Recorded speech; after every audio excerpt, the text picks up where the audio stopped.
We are in sunny Mallorca to check out the new Opel Mokka. And this car has traditionally done quite well in Ireland with over 3,000 or nearly 3,000 sold so far. So it's high expectation, and that's why we've flown all the way out here to check it out. Now in this video, we're going to talk about 5 things you need to know about the new Opel Mokka.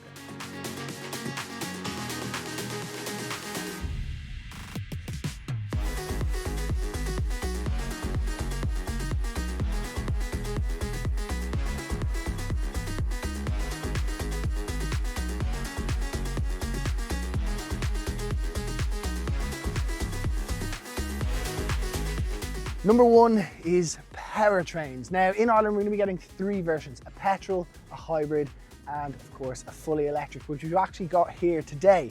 Now to talk specifically about the full EV version, it's a 54 kilowatt hour battery, and that has about 156 horsepower. And crucially, in terms of range, it's a touch over 400 kilometers on a single charge, which is more than enough for the average Mokka user who's probably going to be driving a lot of short commutes, maybe dropping the kids off to school. And if you can charge at home, then that should be absolutely plenty.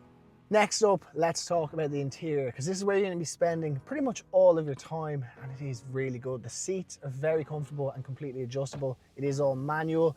Now, in addition to that, you have the Opel Visor kind of continuing through here. So you have a big infotainment screen here. It's very easy to use, and naturally Apple CarPlay, Android Auto connects up really easily and wirelessly, which is also crucial.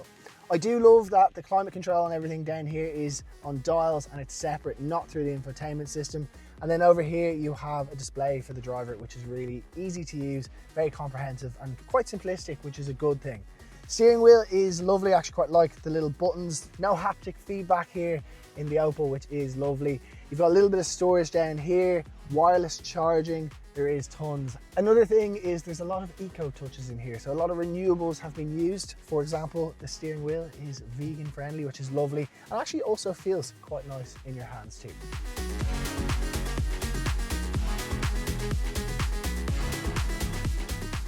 So what is it like to drive? Because at the end of the day, that is what matters most. And we'll begin with the real world stuff, driving around town, doing the daily commute, collecting the kids from school, whatever that might be. It is very good. Obviously this one being electric means it's very quiet, but it also rides pretty well. Generally speaking, a lot of EVs, because of their weight, can be quite stiff over bumps, but this only weighs about 1.6 tons, so it's quite light, which means it actually rides very well. In addition to that, it has great overhead 360 cameras, reversing cameras. It's all very well spec'd. It also is a lovely place to spend some time. The seats are very comfortable, and you kind of expect that with an Opel because they always generally are. And the cabin in here is really nice. I love how you can actually get your maps on the screen in front of you here. I know it sounds silly, but actually just dropping your eyes to there rather than all the way to here, it's just a nice little touch. The regenerative braking is quite nice. You can put it in B mode here. It's not very intrusive, so if you're not a massive fan, you will like this.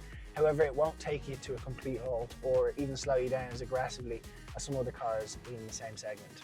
What I also want to talk about is when you get it on an open road. Right now I'm in some amazing country roads here in Mallorca, and if you actually put it into sport mode down here, it increases the power from about 130 brake horsepower all the way to over 150.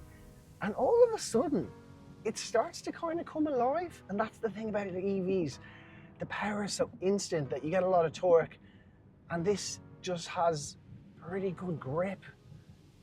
The steering is very engaging. I actually think this is quite a fun car to drive. So if you're buying a family car that you want it to be livable, usable with the kids, it's great. But if you do want a bit of an enthusiastic drive, it is quite good. But I understand that's really not the average buyer.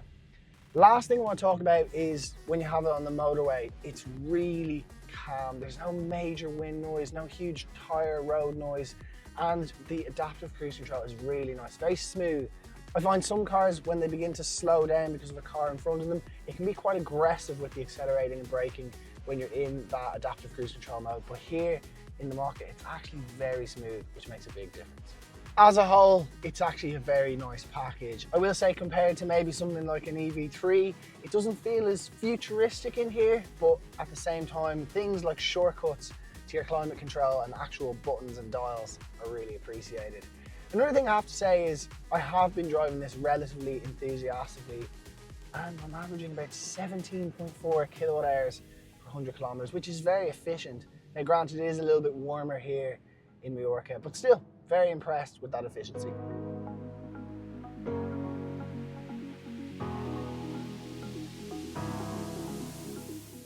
Number 4 on our list is practicality, and actually if you are young parents then this could suit you very well, because there's 3 ISOFIX points, one in the front seat as well, which makes a big difference, and not a lot of cars actually offer that.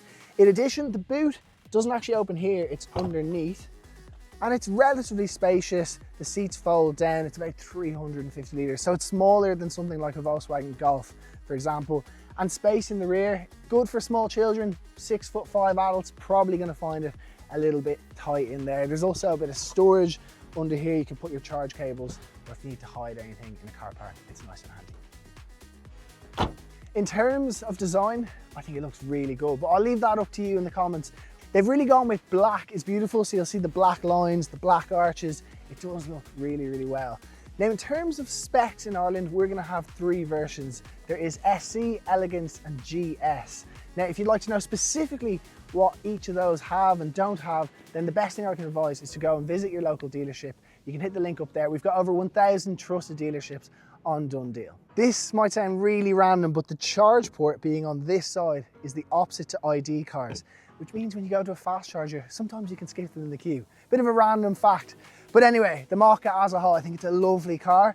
Ideally, the boot might be a little bit bigger in my world, but other than that, it's really, really good, and it drives very well for an EV, and that's thanks to it being quite light. Now, in Ireland, we expect, or Opel expect, to really have the hybrids be the big seller, which has a 1.2 litre turbocharged engine and obviously paired with an electric motor, and that should be quite nice, and I am looking forward to driving that in the near future. But if you have any questions whatsoever, feel free to comment below. Thank you so much for watching, and we'll see you in the next one.